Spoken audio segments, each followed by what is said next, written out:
इतिहासाचें दुसरें पुस्तक चॅप्टर 6. तेन्ना सोलोमनान म्हणलें, दाट कुपान आपूण रावतलो म्हूण सोर्वेस्परान सांगलोलें, तर तुवें तातूंत सासणांक जिवंक हांवें तुका एक घर बांदलां.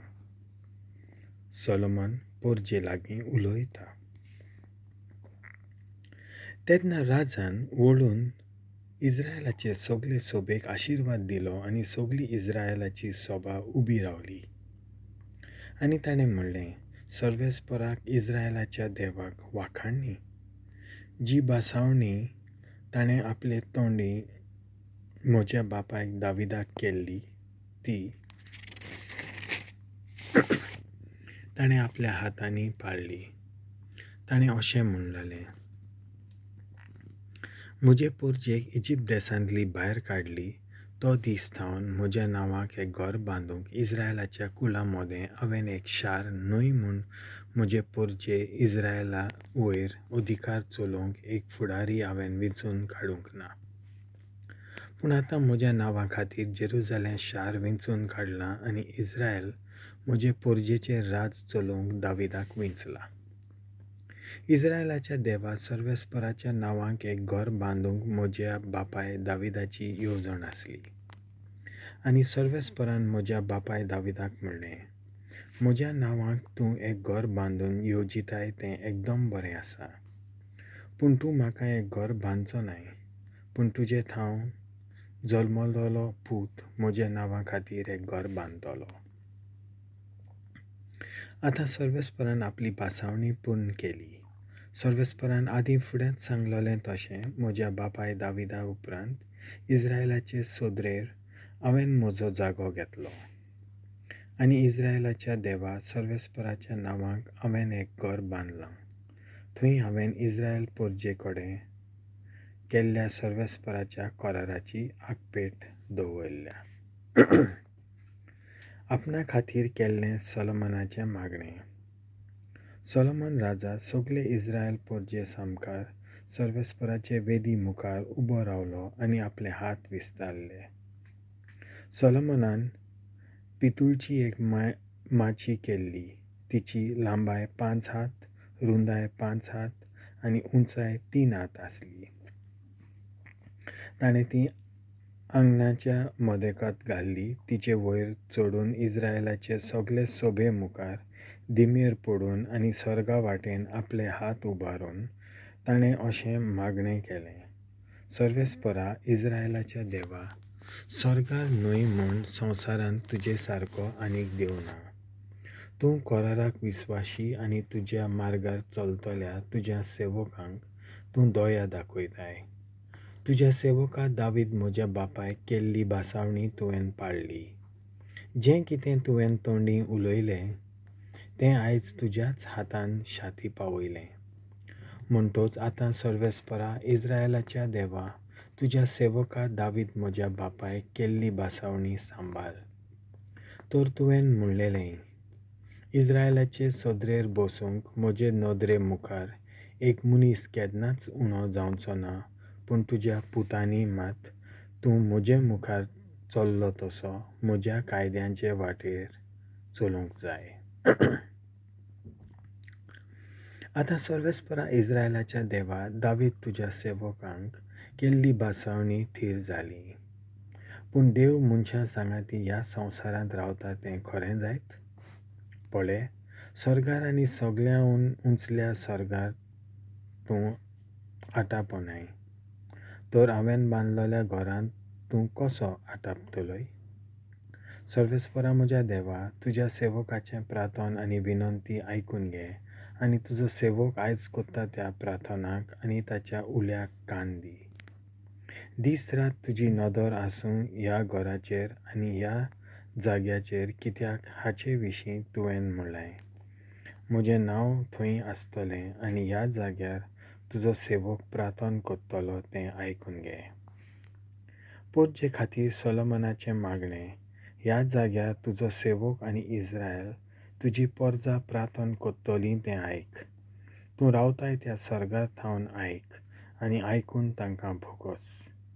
जेन्ना कोणूय मनीस आपल्या पेल्या आड चूक करीत आनी पेलो ताका सोपूत दिवंक लायत आनी तो ह्या घराचे वेदी मुखार सोपूत दीत, तेन्ना तूं सर्गांत थावन आयक, तुज्या सेवकांक नीत करून दी. ताचो गुन्यांव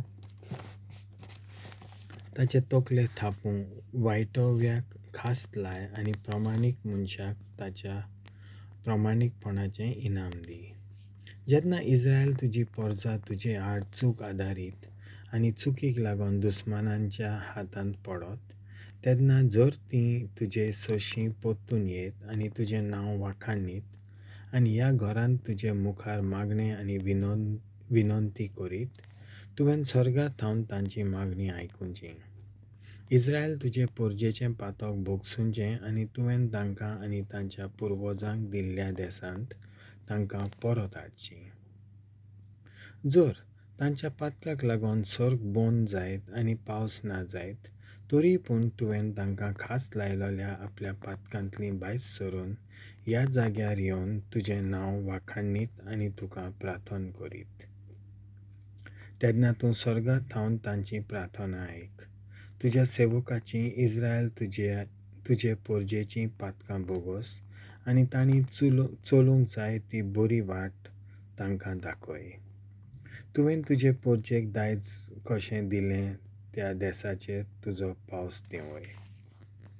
जेन्ना देसांत दुकोळ, पेस्ट पिडा, कीड, बुरो, तोळ वा कुसुंडो भितर सरत, जेन्ना दुस्मान तांच्या देसाच्या शारांनी तांकां वेदो घालीत जाल्यार, जेन्ना कसलीय पेस्त वा पिडा तांचेर येयत जाल्यार, तेन्ना इस्रायल तुजे पोरजे मदलो कोणूय एक मागणें वा कसलीय तरेची विनंती कोत्ता आनी आपल्या कश्टां दुखींची जागृताय घेवन ह्या घरांत तुज्या थावन तुजे मुखार तुका हात उबारता, तेन्ना तूं सर्गार तुज्या निवासस्थाना थावन ताचे मागणी आयक आनी भोगसणें दी. तूं एकलोच मनशाचें काळीज पारकिताय तर ताच्या काळजाची तपासणी करून ताचे वागणुके प्रमाणें ताका इनाम दी. अशें तुवें आमच्या पुर्वजांक दिल्ल्या देसांत जिवीतभर तीं तुका मान दितलीं आनी तुज्या वाटांनी चलतलीं. त्या भायर कोण एकलो विदेशी लेगून इस्रायल पोरजेचो न्हय जावनूय तुज्या नांवाची, तुज्या बलिश्ट हाताची आनी पाटलायलोल्या बावल्याची स्तुती करूंक येत आनी ह्या घरांत थावन प्रार्थना करीत, सर्गांत तूं रावताय त्या जाग्यार थावन ताचें आयक आनी विदेशी मागता तितलेंय ताका दी. हे परी संवसारांतल्यो सगल्यो पोरजां तुजें नांव वळखूंक पावूं आनी तुजे इस्रायल पोरजे परी तुका मान दिवं आनी हांवें बांदलोल्या देव मंदिराक तुजें नांव दिलां म्हूण जाणो जावं. जेन्ना तुजीं पोरजां तूं धाडटाय ते वाटेन वेल्यान चलून आपल्या दुस्माना आड झुजाक वचत आनी तुवें विंचून काडलोल्या शारांत आनी हांवें तुज्या नांवा खातीर बांदलोल्या घरांत थावन तुका मागणें करीत, तेन्ना सर्गांत थावन तांचें मागणें आनी तांची विनंती आयकून घे आनी तांची बाजू राख. तीं तुजे आड पातक करीत, कित्याक पातक करिनासलेलो कोण मनीस ना, आनी तुजो राग तांचेर पेरत आनी तांकां दुस्मानाचें आधीन करून ते तांकां लागशिल्ल्या वा पयशिल्ल्या गांवांत निर्वाशीत खंय कशीं व्हरत. तांणी परदेसांत आपल्या पातकांचें